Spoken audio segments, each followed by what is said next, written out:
Welcome back to the life of Bam Margera. Last time we talked about the early skits created by the CKY crew, early skateboarding career, and took a look at the legacy of Love Park. Bam's drive to want to pursue skateboarding led to some traction in his career, but meanwhile, at 899 South Concord Road, located in front of a sewage processing plant, there was something brewing in the basement of the Margeras, and that was the band known as CKY. Today, we're talking about CKY 1 and 2, and we're also talking about this. CKY was a band that was pioneered by three main individuals, Jess Margera, Chad Ginsberg, and Darren Miller. The band wouldn't form until around 1998, so here's some background. So in high school, Jess Margera would hang out with the Hanna brothers a lot. The Hannas, like, maybe a little more than Bam. Yeah. And Chris was just an amazing guitar player. His room was just like where magic happened, you know? Like, Yeah.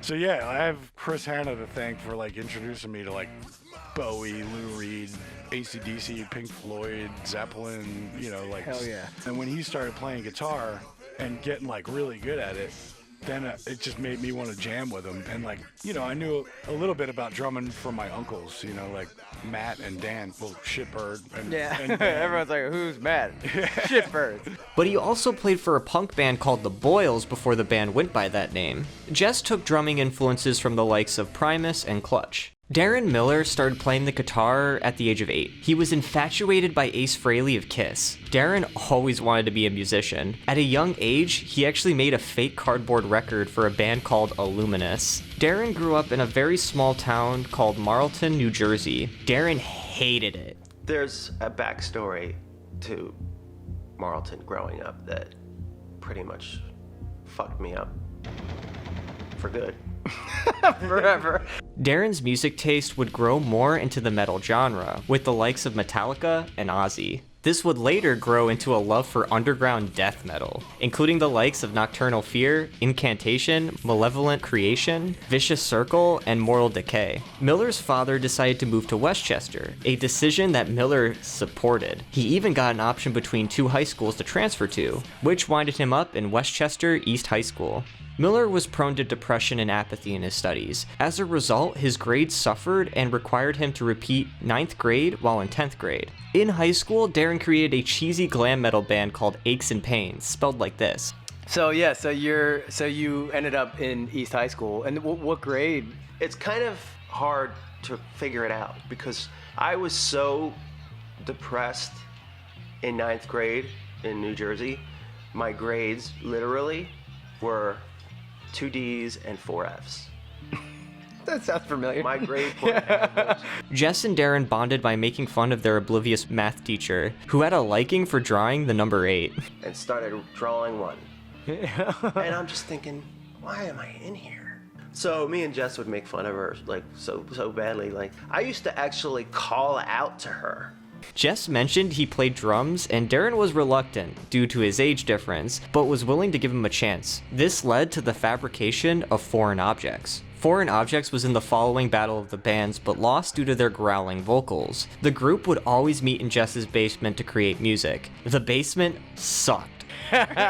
But dude, that basement was like some amazing shit came out of that basement. I mean, I just remember like, you know, Bam getting up there and just like jumping on a mic and just making up bullshit, and like the Christmas songs would come from It was that. known for being waterlogged, bug infested, and it was cramped as all holy hell. But hey, a place to play is a place to play. Plus, Ape and Phil, as I said, they're very supportive. They allowed them to play as late as 4 in the morning. Foreign Objects released a 5-track EP titled The Undiscovered Numbers and Colors in 1995. Miller fabricated the guitars, bass, synthesizers, and vocals, while Jess played mostly drums, but also contributed to the creative effort. The EP is closer to alternative metal with technical melancholic elements. Blabbermouth.net would actually describe their style as neo-technical death metal. One of their tracks from this EP can be found in Bam's segment of Fairman's 2.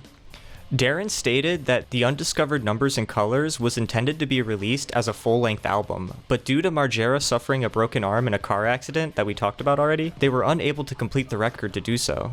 So let's talk about the band they were in following this, called Oil. Well, Darren would develop a relationship with someone at a metal magazine known by the name of Metal Maniacs. Darren wrote a letter about his favorite bands being dropped from a record label called Roadrunner, which attracted the likes of Monty Connor, a vice president of A&R for Roadrunner Records. Connor would write a long letter in response explaining why all of his bands individually were dropped from the label. But this led to a relationship where they began to write back and forth, giving him an opportunity to pitch his music. Foreign Objects didn't sell well to Monty. I didn't have any new material because this end up was broken up, and he already said Foreign Objects was really cool, but it just wasn't in style. It wasn't going to sell anything. Yeah. And he was right. I mean, So the two decided to collaborate on a more simple, radio-friendly form of their music under the name Oil in 1996. Darren hated Oil, and the producer he pitched didn't like it either. It was so bad, Monty turned it off. first he turned it down, and I was like, turn it up so you can hear it. He's like, no, they don't let us play music loud in here. Giving the advice that Darren can't do everything in the band, and he also simply can't sing. So in '97, Oil released Gold Tape, a 6-track EP. The EP did fairly well, it sold 300 tape that they made themselves. The band would also begin to play more live shows at local venues. I think Darren is a bit too hard on Oil's releases. It was nowhere near as good as CKY, but it's not unlistenable. But in Darren's perspective, at his roots, he's a death metal guy, so it kinda makes sense why he wasn't proud of Oil. However, Oil did have some memorable tracks, most notable being In High Five,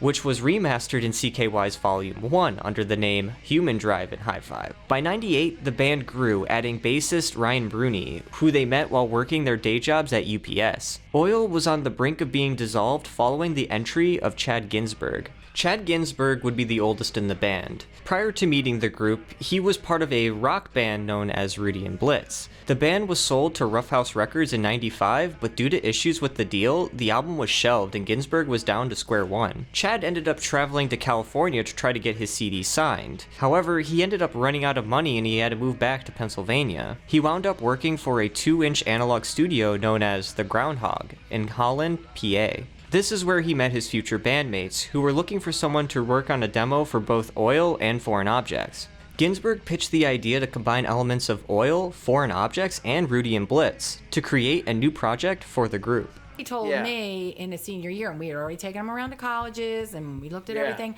and then he made the big announcement that he didn't want to go to college, he was going to be a musician. I remember saying to Jesse, okay, here's the deal. The deal is you have 2 years to make this happen. Give it 120%. And if you don't make it in 2 years and I find you sleeping all day or you're not working for your craft, then we pull the plug and then we'll re-examine college. Darren wanted to create a band that combined his love for death metal and the horror genre while also implementing Jess's love for rock and roll. Darren purchased a Boss Octave OC2 guitar pedal. Basically, it made single notes double in sound. Darren loved it and decided to use the pedal for pretty much everything. So during an interview with Sinners Ball Radio, Darren mentioned that at first it was proposed to name the band I Dismember Mama, after the 1972 horror film of the same name. Can't Kill Yourself was decided since it sounded like the perfect title for a horror movie. CKY would release their first album titled Volume 1 on February 27, 1999.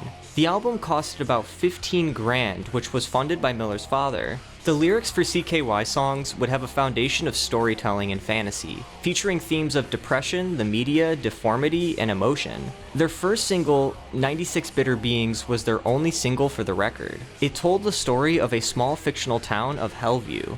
The song tells the tale of strangers driving through the town, getting trapped in a flood. Then they flee from 96 dangerous, segregated outcasts that live there. This story would continue in their 2002 record, Infiltrate, Destroy, Rebuild, and is known as the Hellview Trilogy. Some tracks choose to take a darker narrative. For example, Disengage the Simulator. It's about a man deciding to commit suicide by driving his car off of a bridge, but on the way down, thinking twice about his actions, he admits that he is wrong. But it was too late, and he had to accept his fate. There was also a sense of humor in CKY for tracks like My Promiscuous Daughter, a song about incest. They would also release Volume 2 that same day. Volume 2 is where the influences of CKY's crew came in. Volume 2 would feature B-sides, rarities, Christmas songs, and my favorite, prank calls. So Volume 2 would feature content created by Jess, Bam, and his friends over the years. The 2002 re-release of Volume 2 would feature Rake Yohn on the cover, and it had over 2 hours of content. The prank calls were probably the best part, taking up the entire second CD, all done by Deco himself. Morning, Brian. Can I help you? Hi, how you doing? My name's Frank. I was told you guys are the 24-hour copying place. Yep. So you are open right now. Right. All right. I wanted to know. I don't know if you guys could do this, but maybe a little extra money might do the talking. I got a couple of Eagle tickets, and I want to bring 2 of my buddies, and we only got 2 tickets, but there's 4 of us. Is there any way you guys can duplicate the tickets? No. Deco's wayward personality sparked anger in many he contacted. Well, I really don't think she'd be interested with someone like you as a... Ooh, here we go. Oh yeah, let me tell you all about it. Who do you think you are? I'm the Macho Man. Have another one, a bite of my Slim Jim, baby. Oh yeah. One prank call was about how his wife owns an at-home daycare center and wanted to know if he could purchase shock collars for the kids. And since it works on dogs, then it would work on kids, right? Children. Yeah, but it's not done. Cannot do that. If it's good for a dog, it's good for the kids, right? Dog's best friend, man. Dogs are a boy's best friend. That's correct. But No, they're running in the streets, UPS, up and down. I hope you have a really good day because you have definitely made me have a good day. I made you have a good day? Yes, you did. People are there listening to this conversation on the speakerphone. Dogs are people. Well, dogs and people, I want to know. So a lot of these calls were harmless regardless of the language that consists it. It kind of reminds me of a derivative of the Jerky Boys. Deco would always get a reaction from his high level of energy. It's absolutely insane. How the No, I'm gonna with this guy. He sat here to me for 20 minutes. I'm gonna with him for 20 minutes. Oh no, Jay, because I'm going. I listened to these just earlier today, and honestly, they're very entertaining. I recommend going out of your way to listen to them. As we discussed, Bam has been a part of many skateboarding tapes in his career so far, so naturally, it would only inspire Bam to do it on his own this time. That's where the CKY movies would come in, taking the collection of stunt, skits, jokes, skating, and collaborating it all into the CKY video series. Let's talk about CKY 1999. During this period, Bam was traveling around the US for work, residing in California for a brief period working for Toy Machine. He made about $750 a month skating in San Francisco. Meanwhile, back at home, he had an archive of tapes he filmed over the years. This old 2002 photo of Bam in his editing room. Rab himself honored Bam for how disciplined he was during this period, turning down nights to go out to party because he wanted to focus on his potential career. So he would video it, never tape over it, and just save every bit of footage. And it was years later that he basically said, I want to put together a video of all of this stuff. And so he put together a video and edited, and that was the first CKY. Landspeed CKY would be the fruit of Bam's labor, eventually selling over 1 million copies worldwide. Landspeed CKY was a collection of Bam's archive of home videos, showcasing Bam's friends doing comical shit, contrasting it with skateboarding footage while also implementing CKY's first album. Released on VHS on March 1st, 1999, Landspeed CKY was sold at mom and pop skate shops throughout North America. Landspeed was a division of Tom Yeddo Incorporated from 1998 to 2000. The full company name was Landspeed Wheels, or Landspeed Research Wheels. As you would have guessed, they made skateboarding wheels as well as clothing. It turns out that Bam was swindled by Tom Yeddo. During a trip to Iceland, Bam learned that CKY had a PAL version. This accumulated in 90 grand in profit that BAM not only didn't receive, but didn't even know existed. As a result, BAM left Toy Machine and took CKY with him. Landspeed Wheels later went into liquidation, being classified as a complete failure. I think it'd be important to mention this line by Jeff Margera when he talks about this in the Jenkin magazine. We went in the warehouse and there was all of our albums and all of our VHS tapes, merch, and stuff like that. Well, we need stuff to sell on Warped Tour, so we're taking all this. And they were all like, yeah, okay, that's fine. They knew that if we started digging into their accounting, it would be bad news. I was able to get my hands on the CKY VHS box set.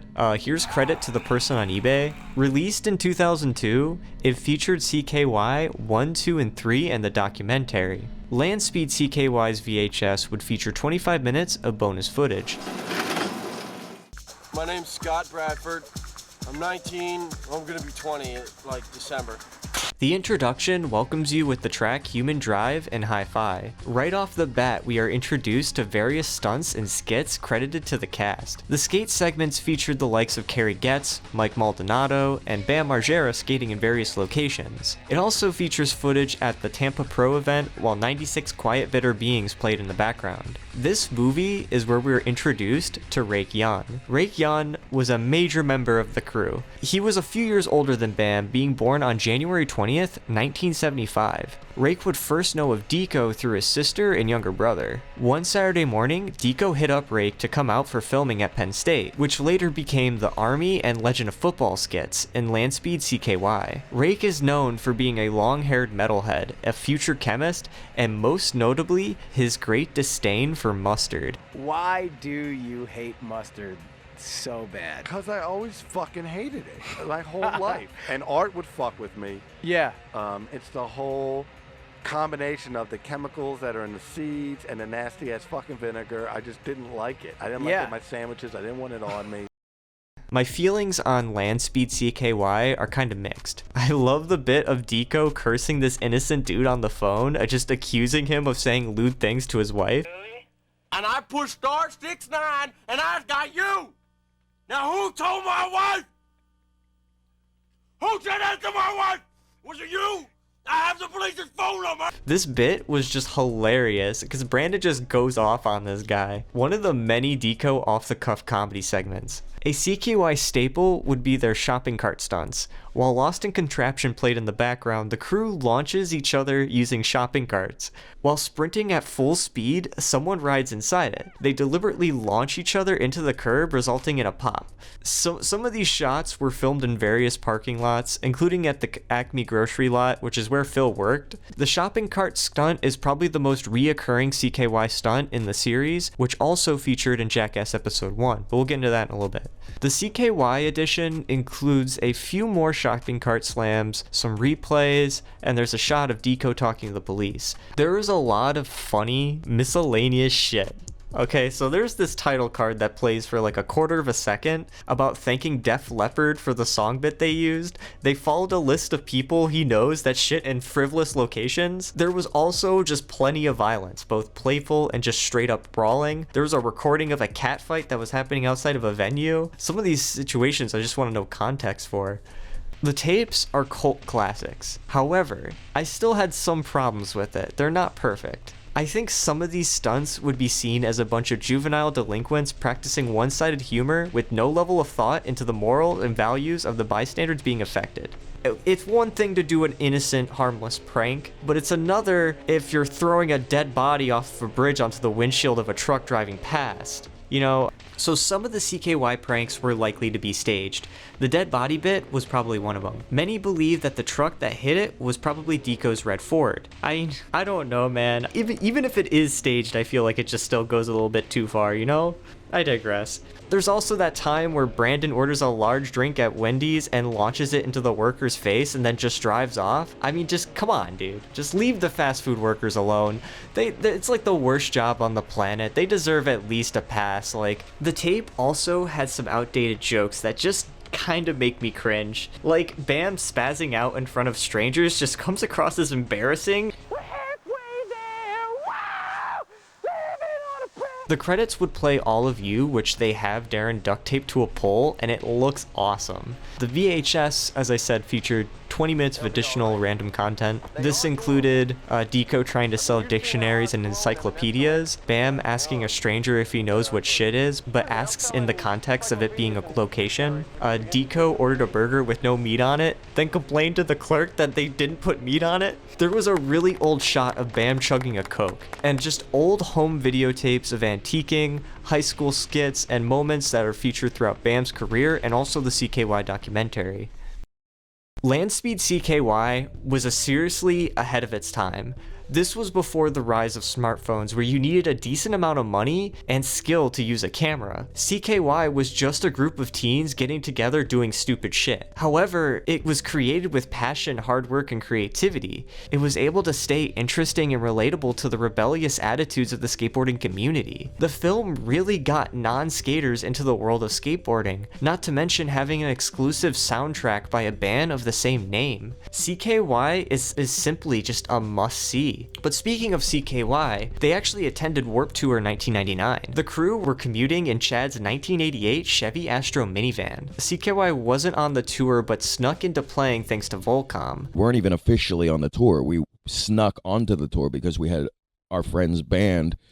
Volcom Entertainment was allowed to have a stage on the very early Warped Tour, and we helped build that stage, and we would arrive in our van before the staging would even arrive at these venues, and we'd just park in an empty field, and then they would build the staging around the van and what we're sleeping in, and we'd wake up and there'd be half a festival kind of built, and we'd stumble over and give a bullshit hand on building the Volcom stage. The group only had one VIP pass, so they made copies of it. They got caught for this, and they got booted off the tour. Before I go any further, let's talk about Bam's relationship with Michelle Morrison. Michelle was an elf in CKY's Christmas portion of the tape. Michelle was Bam's high school sweetheart. Well, one of them at least.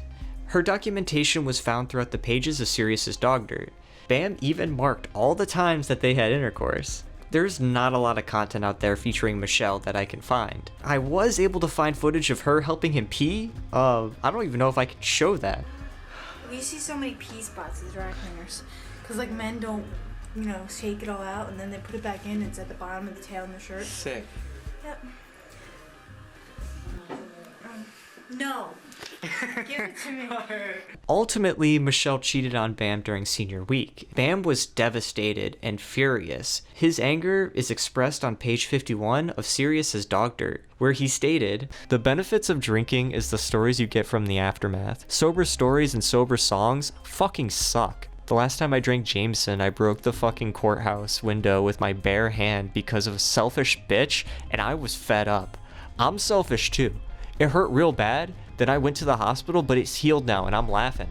And look, there's nothing wrong with being angry like this. I feel like Bam was hurt and frustrated. Bam was a kid at this age, and it's normal for young adults to express anger in high stressful situations. In the perspective of a skater, you are there practicing the same trick for hours while dozens stare at you, and it's pressuring. And honestly, anger is typically a normal response during young adulthood.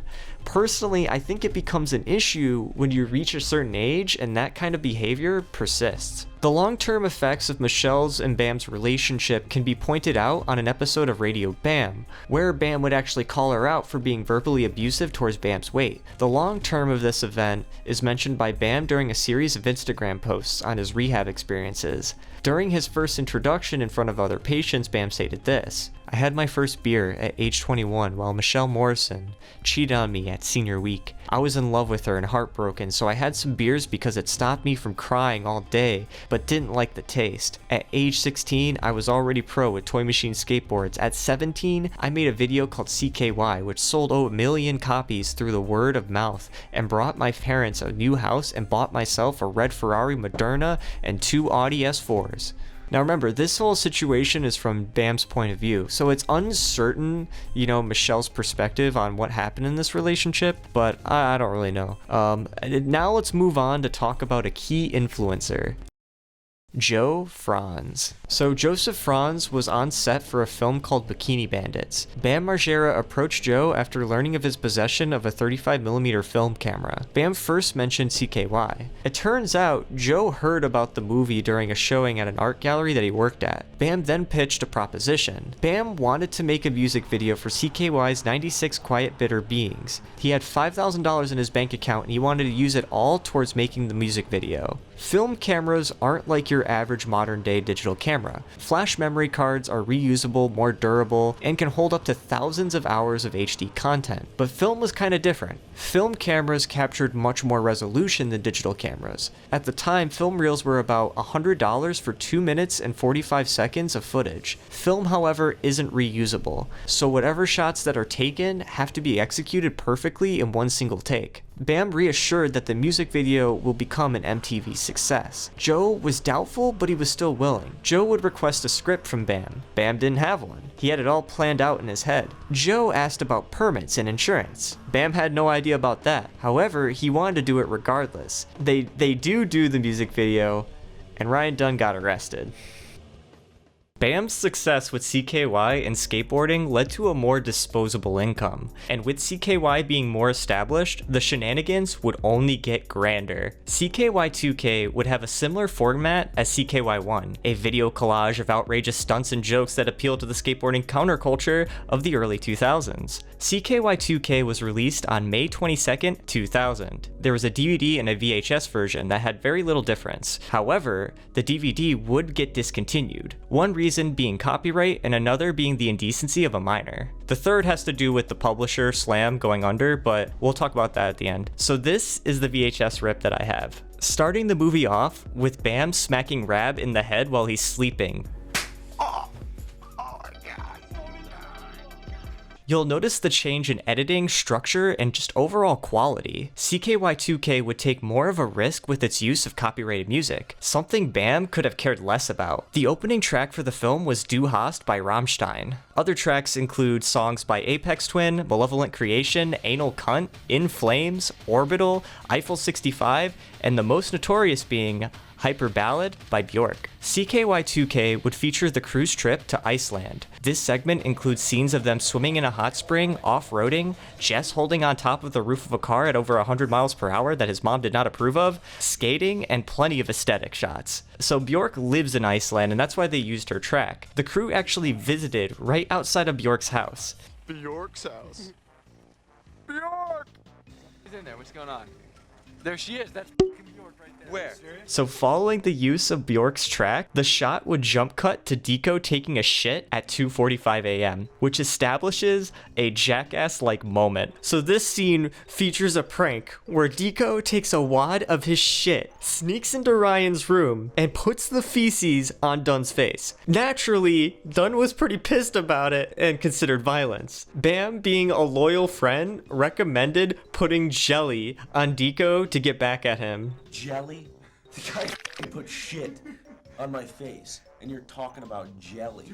Dunn ultimately decided to piss on Deco's face at 4 a.m. As primitive and vile as explaining this whole situation, it's pretty fucking funny. The film featured an old clip from 1996 called The Bee, and this is where Deco, Bam, and Rab tied a string around the abdomen of a bumblebee. The bee woke up and was flying as if it was on a leash. I can't believe it. Pay $9 a day, you can do whatever the hell you want with a rent-a-car. The rental car was a bit where Bam rented a Chevrolet Cavalier with an extra $9 for that extra insurance. Bam would talk shit about the vehicle, criticizing it for not having a CD player or a cassette input. Bam and others would then recklessly drive and do some comically disorderly shit with it. It resulted in a shattered windshield, tire damage from the constant brake checking, and it was covered in Bam's piss. The funniest part, in my opinion, is when Phil just comes out and just gives off this face of disappointment. The next day, Rake Yohn set the AM radio on fire, which resulted in the car mildly exploding. Emergency services had to be called to put the fire out. And the only thing I had to pay was $9 for extra insurance. The baseball skit is self-explanatory. Deco plays as a coach who is hot-headed and screams at Margera for being shit. Most of the crew were present in this scene, including Naked Dave. Phil would be the opposing coach. He goes into complete Don Vito mode.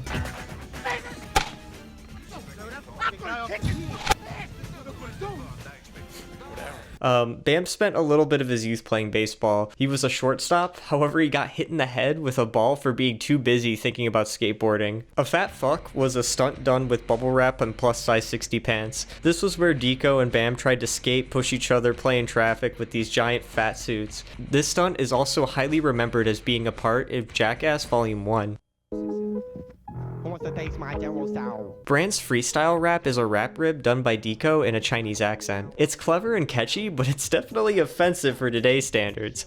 That doesn't make it not funny though, because I'm still going back to it. I guess I don't know what that makes me. Bam showcased how to do a switch stance backside tail slide, aka an SSBSTS. Deco dressed as a paraplegic military officer eating shit out of a trash can while asking for 50 cents.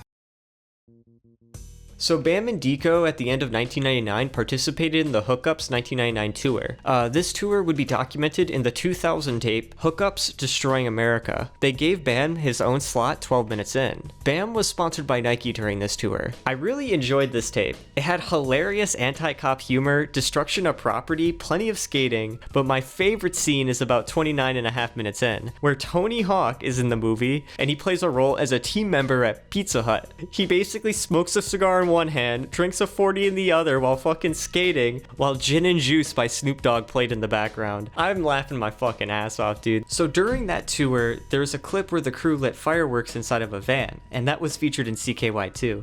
Just like in CKY1, I think there's just some pranks that go a little bit too far. Deco would talk shit to a fast food worker for miscounting the number of nuggets after he ate one. Deco would just continue to fuck with fast food workers in this. I don't even want this soda. Here. Have a good day. Hey, you too. Thanks. Thanks. It makes you feel better. It doesn't, but your food does. It's gonna make me shit my pants. I think I'm gonna shit right here. I'm gonna shit right here. Another bit worth mentioning is the crew kicking footballs into unexpected cars driving past them on the road. And then they film their reactions while Bam pretends to do nothing wrong. When this dude demands an apology, Bam's response is, You shouldn't be playing football out here in the main road. It was an accident. What else do you want us to say? How about an apology? I just heard this guy say sorry like 60 times. this scene is more than likely to be a staged bit. The two people that come up to Bam and confront him look and sound just like Matt Cole and Bam's Aunt Boof. Plus, the two would had to have signed a release form for the film because we can see their faces. I didn't see there was cars there. Me have ADD. Sorry. Forget all that. What the fuck is ADD? What are you speaking Greeks?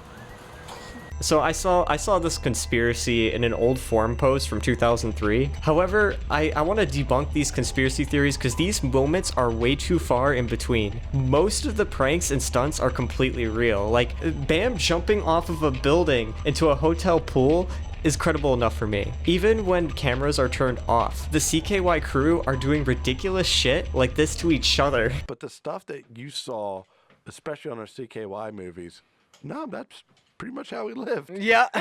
Either there was a camera there wasn't. When there was a camera there, it was called CKY. Yeah. When there wasn't, it was just called, like, Wednesday. Also displayed was the filming of a movie by Steve Barra titled 17 Sips. The movie premiered at the Slam Dance Film Festival in 2000. Reports said it was pretty awful, and Steve Barra won't release it anytime soon. Bam was listed in the cast as Otto. The movie was never distributed and is considered lost media. But following that, for the VHS release, there was the video after the video.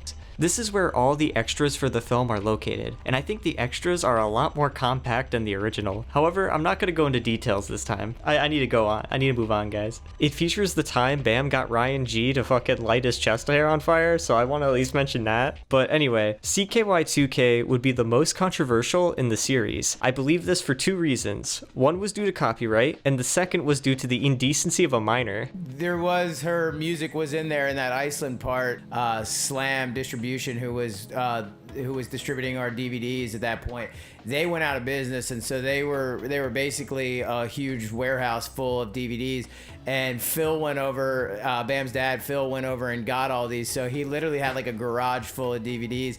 And he's like, hey, Rabbit, you can sell these if you want. I was like, I don't know. I mean, some of this music featured in the early CKY films are put in the movie without consent from the original artist. Granted, this was during a period where the film had such a niche audience, and Bam probably didn't care about copyright law at the time. But during an interview in regards to him being sued, he stated this: "We'd go to some park or building to skate ledges or ollie off the stairs. I wasn't too liked by the police, but I didn't really have anything to lose. My aunt gave me an '89 Buick Regal, so whenever anybody said, dude, you're gonna get sued one day doing this, I'd say, yeah, what are they gonna sue me for? My Buick Regal that my aunt gave me? I don't care." But this wasn't the only issue. Following the credits of CKY2K, there is a segment titled, "This is what happens when you tell Bam you'll do anything to be in CKY," which features a shot inside our restaurant with the camera pointing towards the exit. I'm not showing you this footage right now. I'm stopping at this one frame, which is already a bad sign. Bam walks in, and then as soon as the door closes, this dude flashes himself on camera. A 15-year-old high school student flashes his dick and ass through the glass door. The parents would sue Margera and the distributor, which resulted in the footage being excluded in the DVD release, even though it shouldn't even be in any of the releases. Regardless of Bam's age or the consent of a 15-year-old, it's just common knowledge that a minor cannot present nudity on any content like this. It's fucking illegal, dude. A combination of copyright claims, this controversial scene, and lastly, Slam Distribution going under resulted in CKY2K's DVD release to be discontinued. However, despite this controversy, CKY2K was the $1 million tape. It is well received by the CKY community, and it assisted Bam in getting his spot in Jackass. Personally, this was my favorite out of the four. I greatly enjoyed CKY2K. It felt fun, more established than the original. The editing felt more fluent and very creative. Transitioning was improved, and the variety of content was rather stimulating. I have to say the music segments in this is really solid. I feel the shots are better synced with the audio. The copyrighted music honestly added to the experience of the film, what can I say? Making it feel rich and nostalgia. I get that vibe of dudes being dudes, you know? You get a good idea of how active Bam's life really was during this period. My only complaint was that I wish I saw more Chris Rabb. But trust me, he's coming back in CKY3. Alright, so that's it for this episode. Next episode, it's going to be a big one. We're going to talk about Big Brother, Jackass, and we're going to dip into CKY3. Thank you guys for watching. Appreciate the patience, and take care. What? You stuttering? You alright? Put the bottle down. It's alright.